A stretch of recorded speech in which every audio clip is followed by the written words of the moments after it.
हा विद्यार्थी मित्र, आज आपला तासिका आहे 11वा तास चालू आहे, बरोबर आहे. आणि 11व्या तासामध्ये आपण या ठिकाणी काय पाहणार आहोत बघा. या ठिकाणी ऑलवेज रिमेंबर म्हणून इथे दिलेलं आहे बघा. इथं बघा या ठिकाणी आहे का ऑलवेज रिमेंबर, नेहमी लक्षात ठेवायचं असं म्हणतंय, बरोबर आहे. ह्याच्या अगोदर काय पाहिलं तुम्हाला ही कल्पना देतो मी तुम्हाला. बघा ह्याच्या अगोदर आपण काय पाहिलेलं इथं बघा, मिन्स्ट्रल सायकल आपण पाहिलेलं आहे. मिन्स्ट्रल सायकलच मंथली सायकल आपण असं म्हणतो, त्याला ओरियन सायकल असं म्हणतात, त्याला शॉर्टमध्ये MC असं म्हणतात. याच्यासाठी काही गोष्टी लक्षात ठेवायच्या. ज्या दिवशी पहिली मिन्स्ट्रल सायकल चालू झाली, मिन्स्ट्रल सायकल चालू होण्यासाठी तो ब्लिडिंगचा फेज पहिला टप्पा, ज्या दिवशी त्या महिलेच्या पहिल्या दिवशी ज्या दिवशी ब्लिडिंग सुरू झाली तर ती महिला ती स्त्री वयात आली, परिपक्व झाली, तिथून ग्रह धरलं जातं. हे लक्षात ठेवायचं. हा झाला पूर्ण जीवनाचा भाग. पूर्ण जीवनामध्ये परिपक्वता, मुलगी ती वयात आली किंवा परिपक्व कधी झाली तो समजण्याचा कालावधी, बरोबर. तिथून की ही मुलगी किंवा एखादी स्त्री वयात आली असं आपण गृहीत धरतो. हा मुद्दा झाला. त्याच्यानंतर हा कालावधी 28 दिवसाचा असतो, प्रत्येक महिन्याला येणारा, बरोबर. कॅलेंडरची तारीख नाही. मग 28 दिवस कसं मोजायचं, ज्या दिवशी ब्लिडिंग झाली तो दिवस काय गृहीत धरायचा, पहिला दिवस. त्या दिवसापासून, बरोबर, महिला काय करतात, ज्या दिवशी ब्लिडिंग झाली तो दिवस कॅलेंडरमध्ये नोंद करून ठेवतात. उदाहरण समजा 10 तारखेला झाली, तो पहिला दिवस झाला त्याचा. मग 10 तारखेपासून किती तारखेपर्यंत, मग किती दिवस, 28 दिवस. हे लक्षात ठेवायचं. तिथून गृहीत धरलं जातं तो मंथ त्या ठिकाणी. लक्षात आलं. असं एका वर्षामध्ये 13 सायकल होत असतात, राईट. आता ह्याच्यामध्ये फेजेस किती आहेत या ठिकाणी, फेजेस म्हणजे टप्पे. मिन्स्ट्रल फेज बघा, त्याला ब्लिडिंग फेज म्हणतात, बरोबर आहे. 1 ते 5 दिवसाचा कालावधी. त्याच्यानंतर दुसरा फेज कोणता या ठिकाणी, हे बघा इथे या ठिकाणी प्रोलिफरेटिव्ह फेज, त्याला फॉलिक्युलर फेज असं आपण म्हणतो, किंवा पोस्ट मिन्स्ट्रल फेज, ब्लिडिंग फेजच्या नंतरचा भाग. लक्षात आलं काय म्हणतो. हा या ठिकाणी बघा, याचा कालावधी किती आहे, 5 ते 13 दिवसाचा आहे. लक्षात आलं. त्याच्यानंतर इथे दिलेलं आहे ओव्हुलेटरी फेज, याचा कालावधी किती आहे, 14व्या दिवशी. या दिवशी ओव्हुलेशन होतं. हे अगोदर शिकवलं मी तुम्हाला, कल्पना दिली तरी ओझर ती माहिती सांगतो. त्याच्यानंतर सिक्रेटरी फेज किंवा लुटियल फेज, बरोबर आहे. हा किती आहे, 15 ते 28 दिवस. 15 ते 28 दिवस म्हणजे कोणत्या दिवशी, 15 ब्लिडिंग सुरू झाली ज्या दिवशी, तेव्हापासूनचं जे 15वा दिवस ते 28 दिवसापर्यंत, 28, बरोबर. हे कालावधी हे लक्षात ठेवायचं या ठिकाणी, असा त्याचा अर्थ आहे. ओके. आता फक्त महिलाला काय होतं माहिती आहे का, दिसते कोणती फेज, पहिलीच फेज दिसते, ब्लिडिंग फेज. लक्षात आलं. कोणती फेज दिसते, ब्लिडिंग, रक्त वाहण्याचा कालावधी दिसतो. आणि महिला काय समजतं माहिती का, त्यालाच MC म्हणतात. MC म्हणजे मंथली सायकल. लक्षात आला. पण काय झालं, जे 1 ते 5 दिवस जो ब्लिडिंग वाहते त्यालाच MC म्हणतात. MC झाली बाबा. MCचा अर्थ ते मिन्स्ट्रल सायकल, मंथली सायकल करतात, 28 दिवस चालणारी असते. आता बाकीचे जे आहेत 1 ते 5 दिवसाच्या नंतरचा, ते महिलाच्या ओव्हरीमध्ये, शरीरामध्ये, गर्भाशयामध्ये ते होणारा बदल असतो. ते दिसत नाही, ते शरीराच्या आत असतं. लक्षात आलं. म्हणून MC या शब्दाचा अर्थ काय, खऱ्या अर्थानं तर पूर्ण 28 दिवसाचा आहे. आणि मिन्स्ट्रल फेज आहे, ब्लिडिंग फेज आहे, रक्तवाहनाचा कालावधी एक टप्पा आहे, असा 4 पैकी 1. ओके. आता हे लक्षात आलं तुमच्या. आता हा विषय संपला. आता त्याच्यानंतर ती महिला या ठिकाणी MC झाल्यानंतर त्या ठिकाणी त्यांनी मी सुद्धा तेच म्हणलं तुम्हाला, ब्लिडिंग फेज झाल्यानंतर तो कालावधीमध्ये महिलांनी खबरदारी काय घ्यायला पाहिजे हे या ठिकाणी इथं दिले त्यांनी. Hygiene practice during the menstruation. मग हे ब्लिडिंगचा फेज सुरू झाल्यानंतर किंवा या ठिकाणी महिलांनी खबरदारी घ्यायला पाहिजे. आता हे रक्त कशासाठी वाहतं हाच कोणाला माहीत नाही. लक्षात आलं काय म्हणतो. आता आणखीन तो एक अर्थ आहे त्या ठिकाणी. रक्त यासाठी वाहतं की फिमेलच्या गर्भाशयामध्ये असणाऱ्या रक्तवाहिन्या ते फुटतात. कशासाठी फुटतात, मेल आणि फिमेल गॅमेटचा संयोग पाहिल्यानंतर एम्ब्रियो तयार झाल्यानंतर त्या एम्ब्रियोला अटॅच होण्यासाठी. मग अटॅच झाल्यानंतर जुळतात त्या एम्ब्रिओला, मातेच्या गर्भाशयामध्ये जे मूल वाढत असतं त्याला जुळतात. आणि मातेने जे अन्न घेतलेलं आहे, मातेने जे अन्न घेतलेलं आहे ते अन्न त्या त्या एम्ब्रिओला, त्या जीवाला मातेमार्फत पुरवठा होत असतं. मातेने जे जे घेतलेलं आहे अन्न ते रक्तातून त्या एम्ब्रिओला लागत असतं, असा त्याचा अर्थ झालं. आता त्याच्यानंतर आता याच्यासाठी बघा या ठिकाणी काय म्हणलं, या ठिकाणी hygiene practice during the menstruation. म्हणजे ह्याच्यासाठी काय हायजीन म्हणजे आरोग्याची दक्षता घेणे, बरोबर. असं ही कालावधी, या कालावधीमध्ये काय करायचं, keep the pubic area clean. म्हणजे आपली जी जागा आहे ती फिमेलची व्हॅजिना ज्याला आपण म्हणतो, कमरेखालचा भागाचा त्याचा अर्थ होते नेहमी स्वच्छ ठेवणे. आता स्वच्छ ठेवणे करणं म्हणजे कसं, त्या ठिकाणी दररोज तर आंघोळ करणं चांगली गोष्ट आहे, हे तर करायलाच पाहिजे, मी नेहमी सांगत असतो मला. परंतु केल्यानंतर सुद्धा तो भाग त्या ठिकाणी गरम पाण्याने त्या ठिकाणी धुवून घेणे आणि त्या ठिकाणी डेटॉल वगैरे असेल तर तो त्या ठिकाणी पाण्यामध्ये टाकून त्या ठिकाणी क्लीन करणे. लक्षात आलं, हा मुद्दा लक्षात घ्या. त्याच्यानंतर change the sanitary napkin every 4 to 5 hours. Napkin महिला त्या कालावधीमध्ये एक पॅड वगैरे वापरत असतात, बरोबर आहे, त्या ठिकाणी ब्लिडिंगच्या फेसच्या कालावधीमध्ये. मग ते काय करायला पाहिजे, नेहमी बदलायला पाहिजे. किती, 4 ते 5 तासाला बदलायला पाहिजे. लक्षात आलं. त्याच्यानंतर पुढे बघा, maintaining personal hygienic during the menstruation is important to reduce the risk of infection. हे केल्यामुळे इन्फेक्शनची रिस्क होत नाही, ते कमी होतं त्या ठिकाणी. हे लक्षात ठेवायचं त्या ठिकाणी, एवढी काळजी जर घेतली तर. मग त्याच्यानंतर dispose use sanitary napkin properly. मग ते पॅड असलेले नॅपकिन असलेलं डिस्पोज म्हणजे टाकून देणे, व्यवस्थित कुठेही टाकून द्यायचं नाही, त्याची विल्हेवाट व्यवस्थित लावायची. लक्षात आलं. कुठेही टाकले, कुठेही हात लावलं, नंतर घाण इकडं तिकडं, ही काळजी घ्यायची आपण, हे लक्षात घ्या, त्याच्यासाठी सांगतो ते. ओके. त्याच्यानंतर use a dam, using dam and dirty cloth or using the sanitary napkin for longer time can act as perfect environment for growth and multiplication of harmful bacteria lead to infection. बघा काय म्हणतो, dam म्हणजे या शब्दाचा use dam म्हणजे ओलसर काही कपडा वापरला आपण, वापरू नये. लक्षात आलं. त्या कालावधीमध्ये पॅडसाठी वापरला जाणारा दुसरा कपडा काही वापरू नये. डर्टी क्लोथ, घाण कपडे वापरू नये, बरोबर आहे. और using sanitary napkin, sanitary napkin सुद्धा जे काही पॅड वगैरे वापरतात, मला खूप दिवसासाठी तेच वापरलं आहे, तसं करू नये. मग काय होतं त्या ठिकाणी, असं केल्यानंतर, बरोबर, लॉंगर टाईमसाठी केल्यानंतर act as a perfect environment for growth and multiplication of harmful bacteria. जे घातक जे बॅक्टेरिया आहेत त्या बॅक्टेरियांना वाढीसाठी असं केल्यानंतर चांगलं वातावरण मिळतं. मग त्याच्यामुळं काय होतं त्या ठिकाणी, लीड टू इन्फेक्शन.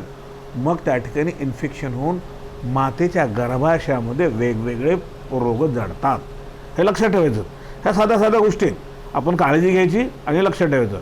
आणि शब्दांचे अर्थ मी सांगितलेले ते लक्षात ठेवत चला. डॅम शब्दाचा अर्थ ओलसर इथं दिलेलं आहे त्या ठिकाणी बघा, हो का, हे डॅम आहे का, डॅम ओलसर. डर्टी क्लोथ, घाण कपडे. लक्षात आलं. सॅनिटरी नॅपकिन, स्वच्छ ते नॅपकिन, ते पॅड वगैरे वापरतो त्याला तो संदर्भ त्या ठिकाणी, बरोबर आहे. इन्फेक्शन म्हणजे रोग होणारे, रोग. लक्षात आलं, असा त्याचा अर्थ आहे. चला नेक्स्ट आता पुढे परत. आता इथं काय म्हणतं या ठिकाणी, इथं म्हणतं यूज युअर ब्रेन पॉवर, डोक्याचा वापर करा म्हणतंय. Why the menstrual is painful in some women. आता काही महिलांमध्ये ते मिन्स्ट्रल सायकल आली का वेदना होतात, हा महत्त्वाचा विषय. काही महिलांना ते झालं की ते खूप वेदना व्हायला लागतात. त्याचं कारण असं आहे, तर गर्भाशयामधले ब्लड व्हेसल रप्चर होत असतात, ते कुणाकुणाला सहन होत नाही त्या ठिकाणी. लक्षात आलं. रक्तवाहिन्या फुटल्यानंतर रक्त वाहतो, ते वेदना होतात. आणि त्याच्यामध्ये इन्फेक्शन झालं तर त्याचा तर विचारच करू नका, असा त्याचा अर्थ. हे लक्षात घ्या. विशेषतः महिलांनी खूप काळजी घ्यायला पाहिजे. लक्षात घ्या. मी आता आपल्या 11वी-12वीची जी मुली आहेत त्यांना मी विशेष करून सांगतो, ह्या गोष्टी लक्षात ठेवायचं. ह्याच्यासाठी लाजायचं नाही, काही नाही. हे आपल्या शरीराचा भाग आहे, याच्यासाठी आपण हे मी जे सांगतो ते काळजी घ्यायची. लक्षात आलं? चला त्याच्यानंतर पुढे बघा या ठिकाणी कॅन यू टेल, तर तुम्ही सांगताल कसं म्हणते, can you tell the name of primates who show the presence of menstrual cycle.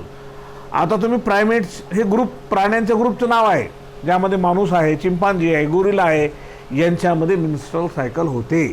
यांची नावं तुम्ही त्या ठिकाणी सांगू शकता का असं म्हणतंय.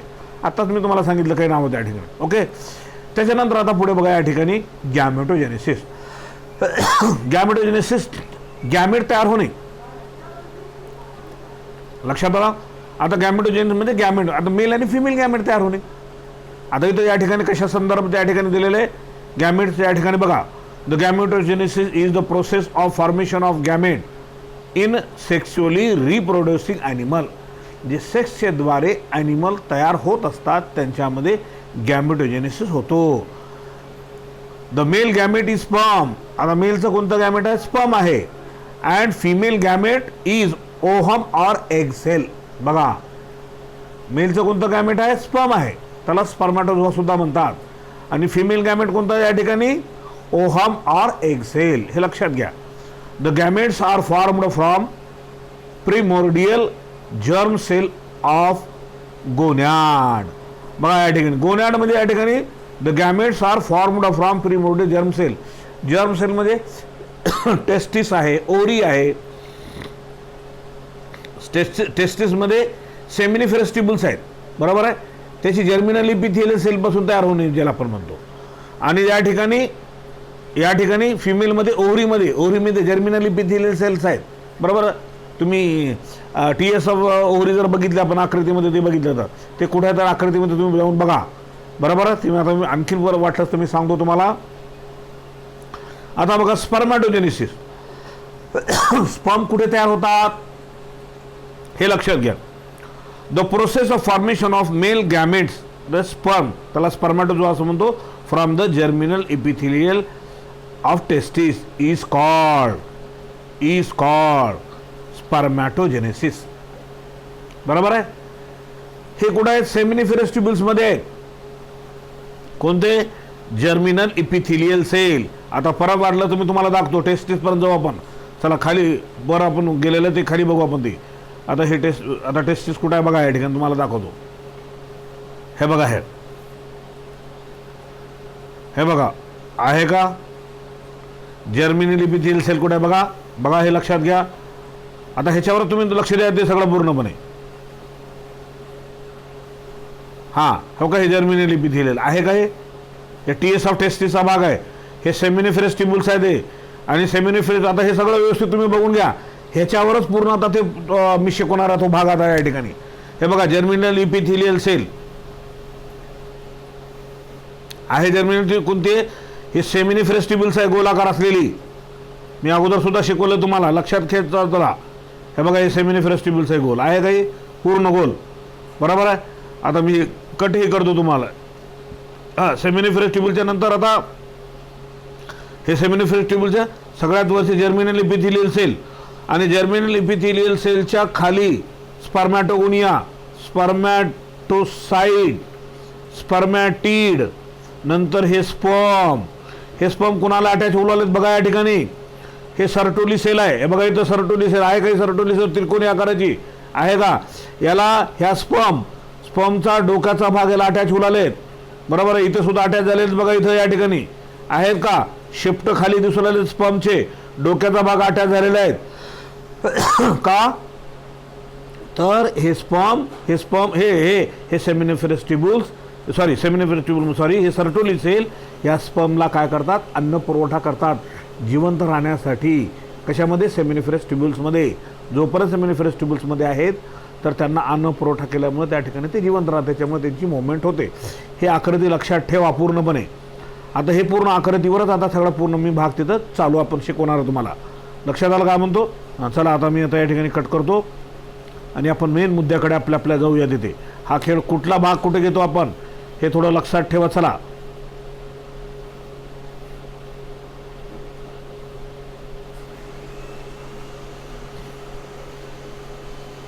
हे सगळं तुम्हाला मागे मागे पुढं सगळं घ्यावं लागते, तर तुमच्या लक्षात येतं. कारण अगोदर शिकवलेलं तुमच्या डोक्यात किती ठेवता तुम्ही ते तुमच्यावर विषय त्या ठिकाणी.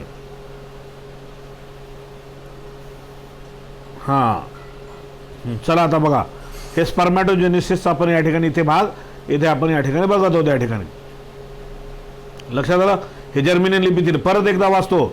The process of formation of the gamete म्हणजे sperm or spermatozoa from the germinal epithelial cell of testis, बरोबर आहे, इज कॉल्ड, यालाच म्हणतात स्पर्मॅटोजेनेसिस, म्हणजे स्पर्म तयार होणे. लक्षात आलं. आता हे अगोदर दाखवण्याच्या अगोदर इथली तुम्हाला थोडंसं आकृती दाखवतो स्पर्मॅटोजेनेसिस कसं होतो. हे बघा, जर्मिनल इपिथिलियल सेलमध्ये सुरुवातीला त्या ठिकाणी प्रीमॉर्डियल सेल्स, सुरुवातीची सेल तयार झाली, त्याच्यामध्ये त्या ठिकाणी विभाजन होतो, मायटोसिस डिव्हिजन होऊन 2 सेल तयार झाली तिथं, आणि प्रीमॉर्डियल सेल टू यांना दाखवलेले आहे, डिप्लॉइड आहेत, आणि नंतर त्या ठिकाणी मल्टिफिकेशन फेज तयार झालेलं आहे, 1चे 2, 2चे 4, बरोबर आहे. इथं बघा या ठिकाणी कोणतं आता काय तयार झालं या ठिकाणी बघा, स्पर्मॅटोगोनिया तयार झाले काय तर बघा, इथे आहे काय.